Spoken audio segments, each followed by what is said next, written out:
Bonjour à tous. Alors aujourd'hui, on va corriger 3 exercices du début du thème du calcul littéral. L'exercice 107, 108 et 2 du 109, le A et le G. Voilà, j'espère que ça vous sera utile et puis n'hésitez pas à me poser des questions via le groupe WhatsApp si vous ne comprenez pas quelque chose. Voilà, on y va. Alors, pour l'exercice 107, soit un nombre entier n. Donc on va mettre une lettre à la place du nombre. Comment écrire le nombre entier qui le suit immédiatement? Alors j'ai déjà préparé un petit peu ici, j'ai imaginé la droite des nombres entiers. Il y a genre 0, enfin des nombres réels, mais on va noter les nombres entiers dessus. 0, 1, 2, 3, 4, 5, 6, etc. Qu'est-ce que je fais pour passer d'un nombre entier au suivant? À chaque fois, je fais simplement plus 1, plus 1, plus 1, plus 1.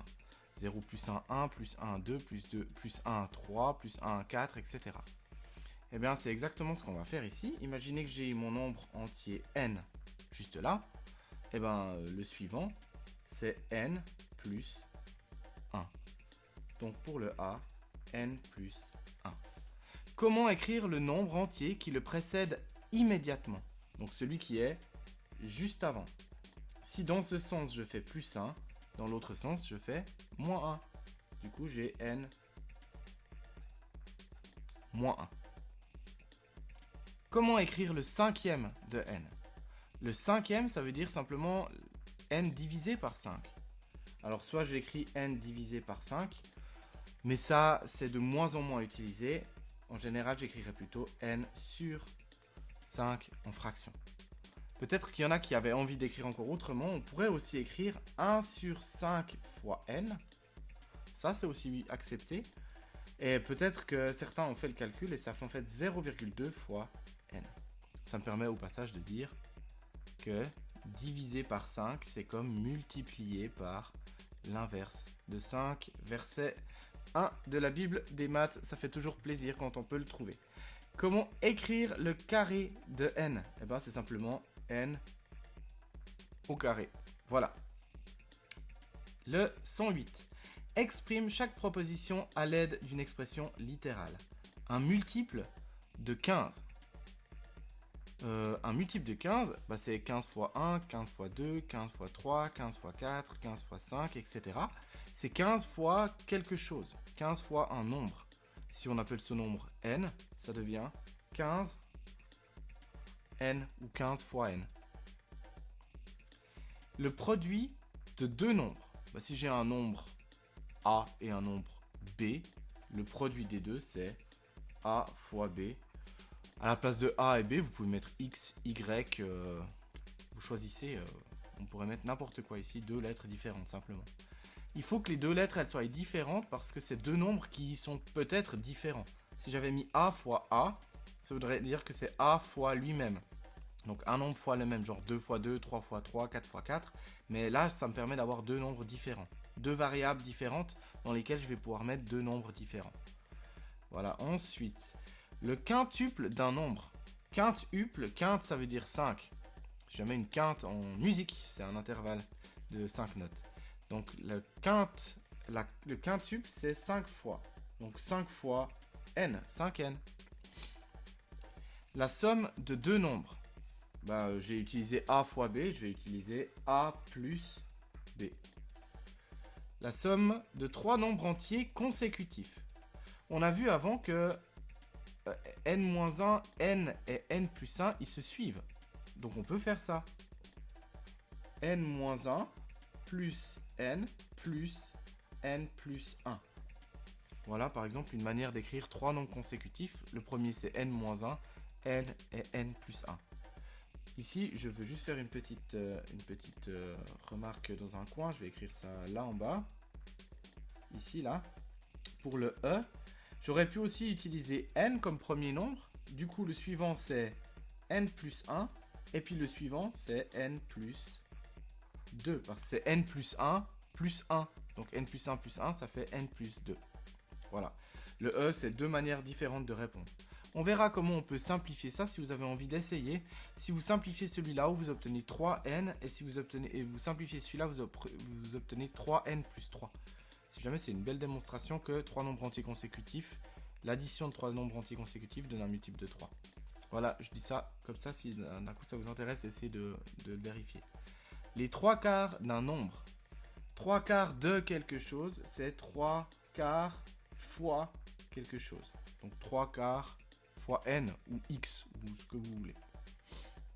Le périmètre d'un hexagone régulier. Bah, si je prends une lettre qui voudrait dire côté, par exemple C, un hexagone, il a 6 côtés. Donc j'ai qu'à faire 6 fois le côté. Hein. Donc 6, C. Pour la H, le volume d'un cube. Eh ben, si l'arête A du cube, alors pour le volume, on fait A au cube. Ça tombe bien, c'est comme ça que ça s'appelle. Puis un nombre impair. Alors celui-là, là... Pardon. Alors celui-là, là, c'est un particulier. Comment faire pour trouver un nombre impair? Je vais toujours reprendre ma droite ici. Imaginez, je mets les nombres pairs. Par exemple, 2, 4, 6. Le nombre impair, il y a toujours un nombre impair entre deux nombres pairs. On est d'accord? 2, 4, 6. Ben là, entre deux, je vais avoir 3, je vais avoir 5, et puis après 7, etc. Donc, si je trouve les nombres pairs, il suffit de faire, par exemple, ce nombre pair plus 1 pour trouver lui. Ce nombre pair plus 1 pour trouver lui. Comment faire pour trouver les nombres pairs? Eh bien, les nombres pairs, c'est des multiples de 2. Avant, quand j'avais un multiple de 15, j'ai fait 15 fois n. Si je veux un multiple de 2, j'ai qu'à faire 2 fois n. Si je fais 2 fois n, ça, c'est un nombre pair. Si je veux obtenir le nombre impair qui est juste après, j'ai qu'à faire ce nombre pair plus 1. Ça, c'est forcément un nombre impair. 2 fois n, ça me donne un nombre pair. Et puis après, je fais plus 1. Puis comme ça, je suis sûr que j'ai un nombre impair. Donc voilà comment on écrira un nombre impair. Et 2n, c'est comme ça qu'on écrira un nombre pair. Je continue avec l'exercice maintenant 109, toujours à la page 99 dans votre livre. Traduis ces phrases par une expression littérale. Je choisis un nombre A, je le multiplie par 4, puis j'ajoute 5 au résultat. Je prends A, je le multiplie par 4 fois 4, et j'ajoute 5 au résultat, plus 5. Je peux vérifier ici, est-ce que j'ai besoin d'utiliser des parenthèses pour quelque chose? Non, la priorité des opérations fait que je fais vraiment d'abord A fois 4, et puis ensuite 5. Ici, je vous en ai un petit peu parlé dans la vidéo de théorie, si vous l'avez déjà vu.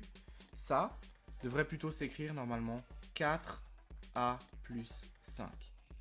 A fois 4, ça ne s'utilise pas, on écrira 4A. On met toujours coefficient d'abord et ensuite partie littérale. Et puis les fois, on les enlève. On verra ça aussi quand on fera l'exercice 119 dans une prochaine vidéo. Le G. Je choisis un nombre G, je l'élève au carré, puis j'ajoute 7 au résultat. Je prends G, je le mets au carré et j'ajoute 7. Je vous fais le H, c'est gratuit. Je choisis un nombre H, je lui ajoute 7. Puis j'élève le résultat au carré. Ici, attention, je viens d'écrire H plus 7 au carré. Ce qui n'est pas tout à fait juste parce que si je fais ça, en fait ici il faudrait faire d'abord 7 au carré, vu que c'est la priorité des opérations. Pour éviter ça, H plus 7 d'abord, et ensuite au carré. Voilà, j'espère que ça vous aidera. Pour les autres de l'exercice 109, je vous enverrai un corrigé simplement écrit. Vous pourrez voir si vous avez fait juste ou pas. En attendant, je vous souhaite plein de courage pour la suite. Et j'espère à bientôt. Ciao, ciao!